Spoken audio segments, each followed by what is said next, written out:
संघर्ष की वजह से हमें बहुत कुछ मिला। ये देश और इस देश में सब लोगों के लिए सब चीजें आसान नहीं थी।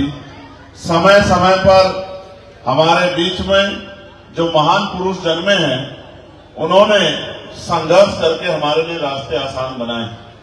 अभी कुछ दिन पहले, एक दिन पहले ही हम लोग 26 जनवरी गणतंत्र दिवस मना रहे थे।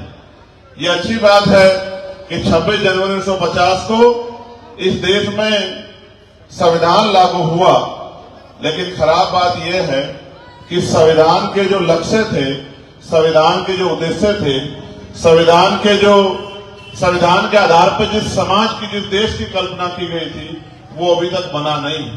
जिस दिन वो बन जाएगा, उसी दिन संविधानवादियों का और संविधान निर्माताओं का और इस देश की आजादी में बलिदान देने वाले लाखों वीर सपूतों को तभी सच्ची श्रद्धांजलि होगी, तभी सच्चा नमन होगा, जब इस देश में संविधान पूर्ण रूप से लागू होगा और संविधान के आधार पर देश चलेगा।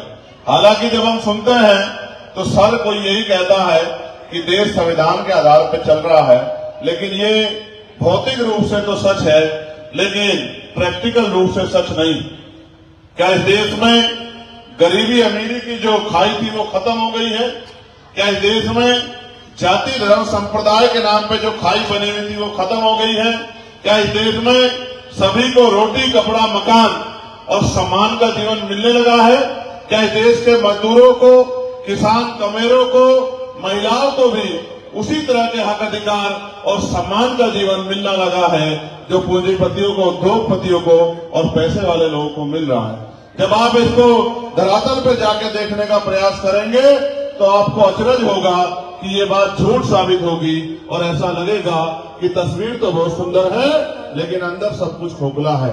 मैं अपने पार्टी के सम्मानित नेतागणों का भी, भाई हिमांशु जी का और हमारे प्रभारी और तमाम प्रभारियों के साथ सह प्रभारी और जितने भी जिम्मेदार साथी यहाँ काम कर रहे हैं, मैं उनका भी सबका बहुत बहुत धन्यवाद देता हूँ, क्योंकि जिस तरह से पिछले कुछ दिनों में उन्होंने यहाँ मेहनत करके इस क्षेत्र को आजाद समाज पार्टी के अनुकूल, आजाद समाज पार्टी के आधार पर, उनकी विचारधारा के आधार पर आगे बढ़ाने का काम किया है, ये भी सराहनीय है।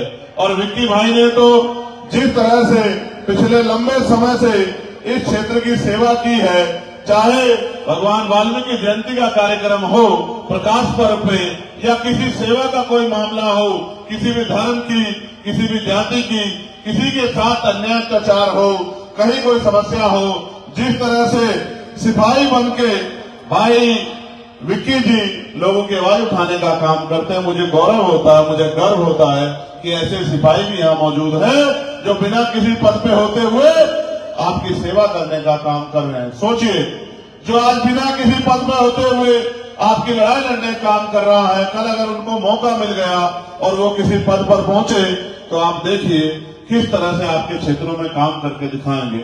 मैं ज्यादा अन्य पार्टियों पे नहीं बोलना चाहता, क्योंकि अगर अन्य पार्टियों की बातों में आके आपने अपनी वोट का गलत प्रयोग कर दिया तो आपको पछताना पड़ेगा। दो प्रमुख पार्टियां जो यहाँ चुनाव लड़ रही हैं, जो कहती है कि हमें मौका दे दो, और एक वो पार्टी जिनको मौका मिला है, मैं बहुत जिम्मेदारी से आपको कह सकता हूं कि अगर आप उनके सच को जानने का प्रयास करोगे तो आपकी आंखें खुली रह जाएंगी कि वो कितना कोरा झूठ बोलती हैं। एक की सरकार यहां भी है और पंजाब में भी है, और दूसरे केंद्र में भी है, और पड़ोसी राज्य हरियाणा, उत्तर प्रदेश में भी है। मैं तो उनके झूठ को सुनता रहता हूं, उनकी बातों को सुनता रहता हूं, उनके मैनिफेस्टो को, उनके संकल्प वादों को सुनता रहता हूं, और अंदर अंदर हंसता रहता हूं कि वो जनता को कितना मूर्ख समझते हैं। कोई कहता है 500 रुपए का सिलेंडर देंगे, कोई कहता है 2100 रुपए देंगे, कोई कहता है हम 3000 रुपए देंगे। इन्होंने चुप चुपके से 11 रुपए दे भी दिए हैं। आप ये समझिए, ये आपको पैसा क्यों देना चाहते हैं? ये आपको 500 रुपए का सिलेंडर देने की बात क्यों कर रहे हैं? क्योंकि बाबा साहब अम्बेडकर के थक प्रयास से आपकी उंगली में वो शक्ति है जिसे हम वोट की शक्ति कहते हैं। इस वोट की शक्ति से आप जिसे चाहो कुर्सी पर बिठा दो और जिसे चाहे जमीन पर पटक दो। अगर आप कोशिश करोगे तो कल का आपका बेटा विक्की पारछा यहाँ का विधायक होके त्रिलोकपुरी की जनता की सेवा करने का काम करेगा और यहाँ की समस्याओं को विधानसभा में उठाने का काम करेगा। मैं जब चुनाव लड़ रहा था लोकसभा का तो ये विक्की पारछा, हिमांशु भाई और यहाँ का पूरा मेरा परिवार वहाँ नगीना लोकसभा में जाता था, वहाँ प्रचार करता था, लोगों से विश्वास और मत की अपील करता था। इनकी बातों को सुन के वहाँ की जनता ने मैं आशीर्वाद दिया। तो लोग ये कहते थे अकेला चंद्रशेखर क्या करेगा। आप ये जानते हैं, जितने लोग टीवी देखते हैं, संसद टीवी देखते हैं, सोशल मीडिया देखते हैं, वो सब जानते हैं कि पार्लियामेंट में अगर सबसे ज्यादा कोई बोलता है तो वो आपका चंद्रशेखर आजाद है, जो आपकी समस्याओं पर